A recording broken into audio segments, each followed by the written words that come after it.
my gosh. All right. We are doing so good. And I just want to say, if I could just give you a big hug right now, I would. Welcome to day 9. You're in the home stretch, man. Like, I hope that you feel so good about yourself, because you are someone that will clearly be so successful in this life in so many ways because you stick with the things that you start. It's such a simple concept, yet so many people don't do it.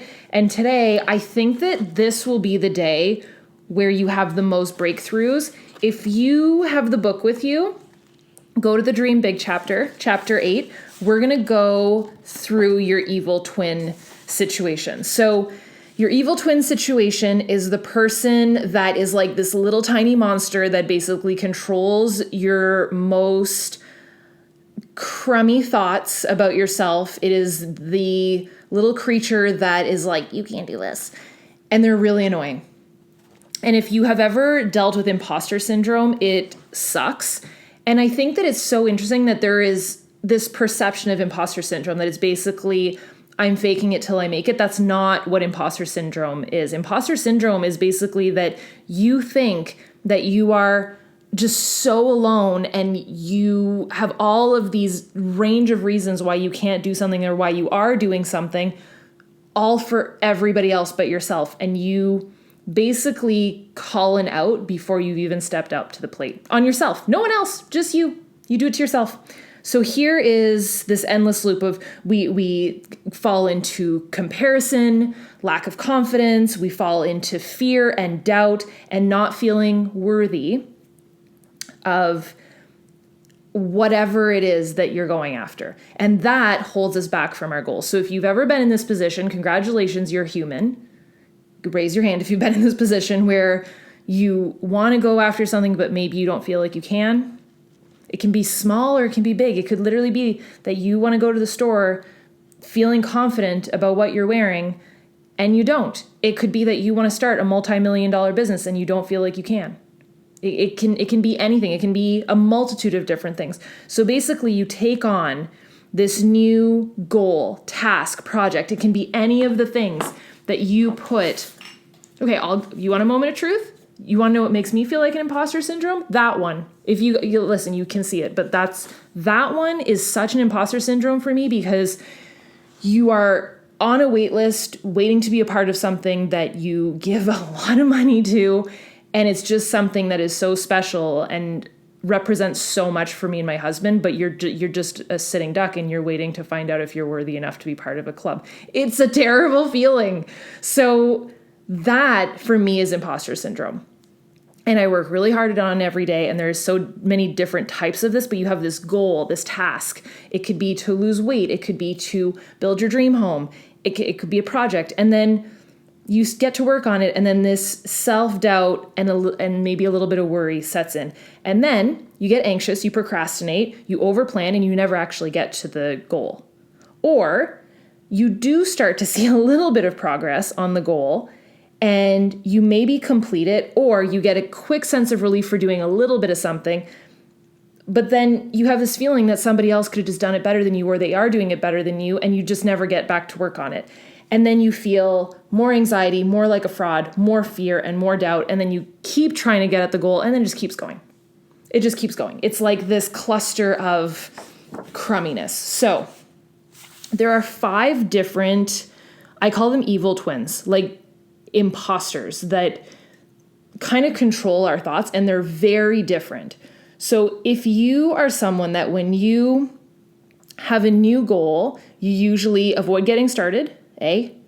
B, create a perfect game plan. I was going to say 3. C, put in as many hours as you can. D, immediately get scared. Or E, start thinking of how you might fail. Can we just repeat that? Because it should be 1, 2, 3, 4, because I need to do it for the quiz. And if you're following along, it'll make more sense if I do 1, 2, 3, 4, 5. Okay. Which one are you? 1, 2, 3, 4, 5. And you can be more than one, but just try and pick one. 1, you avoid getting started when you have a big goal.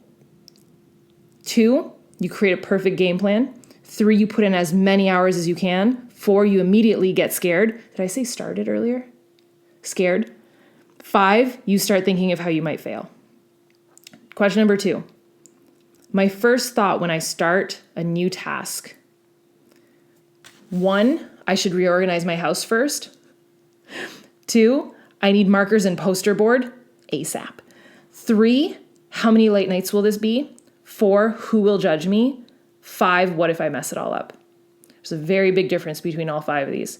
Number 3, when I was in school, I always, 1, got started on projects last minute, 2, indexed all my notes before studying, 3, stayed after school to keep studying, 4, was nervous about being teased, 5, was afraid to fail or be held back. You keeping track of which number you are? Or which one you have the most of? 4, the biggest thing that holds me back is 1, I don't take action. 2, I lack clarity. 3, I don't have time. 4, people's opinions. 5, fear of failure. Question number 5. I know I could believe in myself more, but I lack confidence because. So this one has like a bunch of little characters on it that represent different imposter syndromes. 1, I lack motivation to start.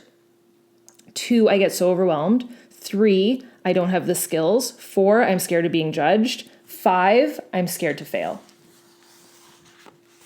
All right, last question. We're going through the whole thing together. Number 6, when I set a big goal, I am most motivated by 1, being safe and comfortable. 2, having a clear idea and plan. 3, knowing I'm a hard worker. 4, being liked and respected. Or 5, winning and succeeding. So you have your tally sheet. Which numbers seem to come up the most for you? So if you were mostly 1s, you are probably procrastinator Earl. So Earl values simplicity and comfort. That is your comfort zone. When Earl, he's orange, he's bucktooth and orange and he's a jerk and he sits on your shoulder, and when you start to feel change and any uncomfortable growth, Earl is like, no, let's not do that. And yeah, that's Earl. And it's annoying because you listen. So it's not you, it's Earl. And I'm going to tell you how to shut him up.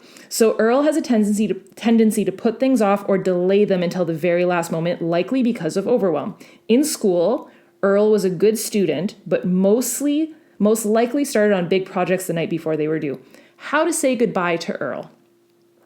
Taking note of how frequently you might be procrastinating. It's normal for it to happen, but make sure it doesn't become a habit. Tips to not let Earl hold you back. These are like tangible freaking tips, okay? So if you are the procrastinator and you leave everything to the last minute because you just want to stay comfortable and cozy, we need to like flick Earl off of our shoulder by. Use a timer when working on tasks. I love a kitchen timer. You can use a timer on your phone. I use a timer I'm using a timer right now. I use a timer for everything I do. Eliminate distractions by using airplane mode. I am Miss D. Is it D&D? I am Ms. Do Not Disturb. Like I have triple Do Not Disturb on my phone. My friends know this. It drives them crazy. But it also, they have told me in conversation that they find it very inspiring because I have very strong boundaries. And when I am in hustle mode, I have boundaries. When I am in play mode, I have boundaries. When I am in romantic mode, I have boundaries. I am Miss Airplane mode. Like I really am. Create bite-sized goals to ease the overwhelm. So little, like we talked about, the mini little shark bite goals, create that to keep you on it. Set in between mini deadlines to stay on task. So, whenever I gave the example, let's say when I was writing the book, having even minier deadlines. Like, so by Monday, I'm going to do this. By Tuesday, I'm going to have this done. Little mini deadlines. May I suggest the Daily Grind Planner? Listen to focus music when working. My husband does this all the time. He listens to what is called binaural beats. He puts headphones on. His door is closed. He's focused. His phone is in another room and he's on it. So you can listen to area music if you would like to, but there is such a thing as focus music that is like study music when you're working, and you just leave it on in the background and it is so good. If you got mostly 2s, you are perfectionist Angus. Angus is me. I am Angus. This one's a little attitude-y green one that goes like this. Angus values being right and values excellence. Angus is likely afraid of being wrong or any imperfection. Can I tell you how many times I do not complete or follow through on a task because I feel like it is less than perfect and it does hold me back? I know that might not seem like the reality of it, but there are so many things. Okay, we're just dropping truth bombs nonstop, so let's just do it. Day 3 of this series, I don't know what happened, but now you're going to go back and look and I don't want to tell you. The lighting was weird and I almost did not post it. and it is probably the best day of this series. Day 3 was so powerful, and I think helped so many people, and I almost didn't post it because the lighting was off and I was going to refilm it, which would have never been as good as the original, and I posted it. That is how I'm wired, and it is something that holds me back so much. So if this is you, I understand. Angus sometimes has extremely high standards and the tendency to want to do everything themselves so they can make sure that the task is perfectly executed. In school, Angus often planned everything out prior to starting their homework. All notes needed to be marked and indexed.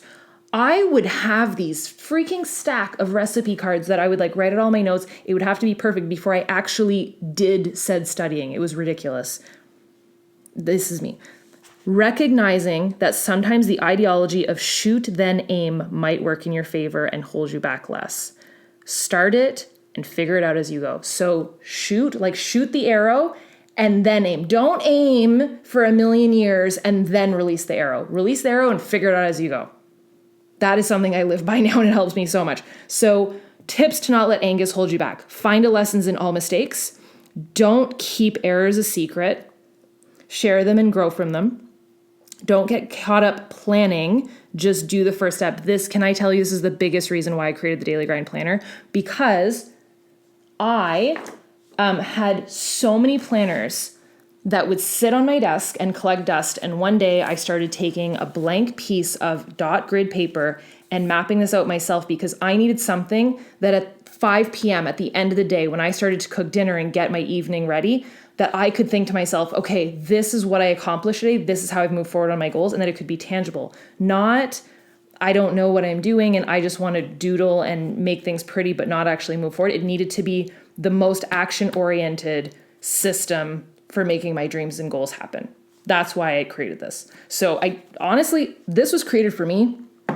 And through YouTube and everything, there was such a demand for it that we printed it and it became a thing. So don't get caught up planning just to make it pretty, or planning just to plan, or planning just to make lists.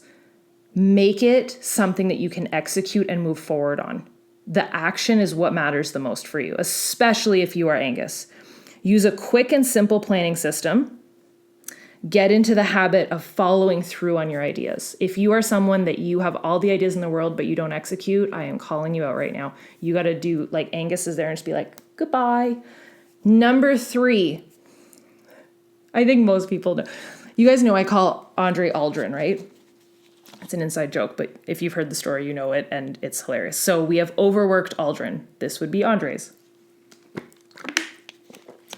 Aldrin values being prepared and hard work. My husband will stay at his computer for an insane amount of hours because he'll basically just outwork everybody else. Aldrin is likely afraid of lacking any skill or intelligence.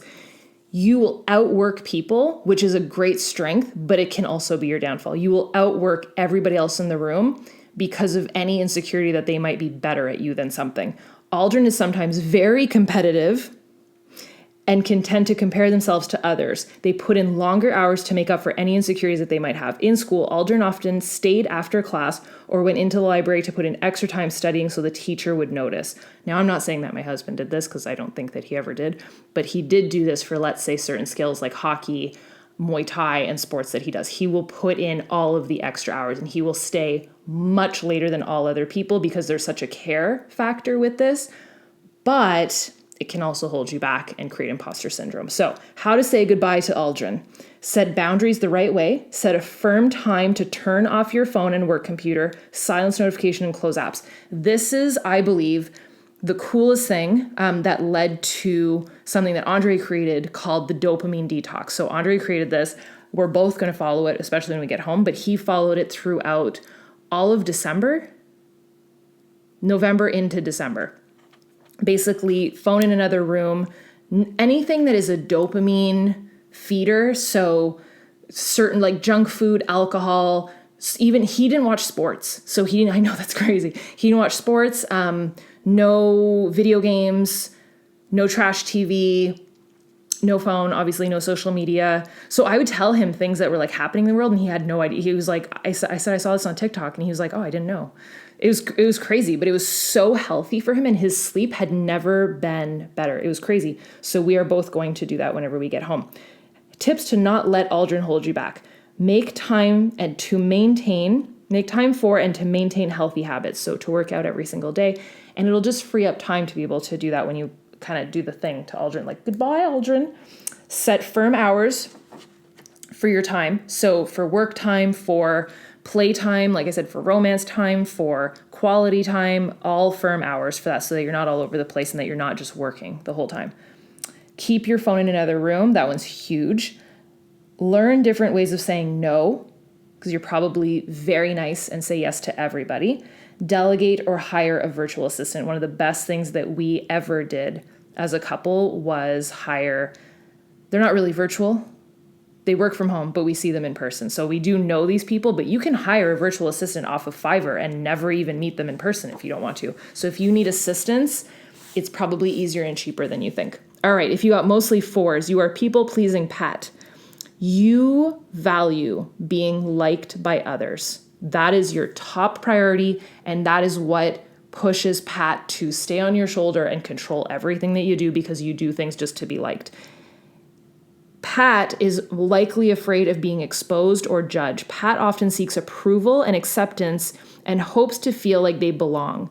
They feel watched or like others are waiting for them to mess up. Pat is literally like this little yellow slug spotted thing that's going like this, like, I can't wait till you mess up. That they're jerks. They're the worst. But he's like literally sitting there like, and you're like, can you please go away? So the way in school, Pat avoided anything to draw attention to themselves and was nervous about being made fun of. A good way to say goodbye to Pat is asking if the specific outcome of the next action, goal, or task is to create value or simply seek approval from others. Why are you doing it? Are you doing it to be liked, or are you doing it because you actually care, which is why we set those top 10 goals. It smells so good in here right now. Ooh, I like you. Follow your dreams. Yes, honey. Okay. Tips to not let Pat hold you back. Keep your goals and vision in front of you. Always. So keep those vision pages in front of you. Set challenges for you versus you only. Not you versus everybody else, you versus you. That is the healthiest thing you can do. So if you're looking to get a promotion at work, stop comparing yourself to your coworkers. It's you versus you. Set boundaries on hours and tasks that people ask of you. And I put, nope. You can't just say yes to everybody in hopes that they like you more. Pause before saying yes and maybe ask why for yourself. You don't have to say why to the person, but just, pause before saying yes. Limit screen time and comparison on said apps. All right, who got 5s? 5 is this little pink, weird unicorn looking thing with 3 horns, and she's just very unimpressed all the time, downplaying Deb. If you are downplaying Deb is like a little pink round circle like this, like Deb values success and being valuable. Deb is likely afraid of failing or letting others down. Sometimes Deb is very quick to diminish the wins and good happenings around them.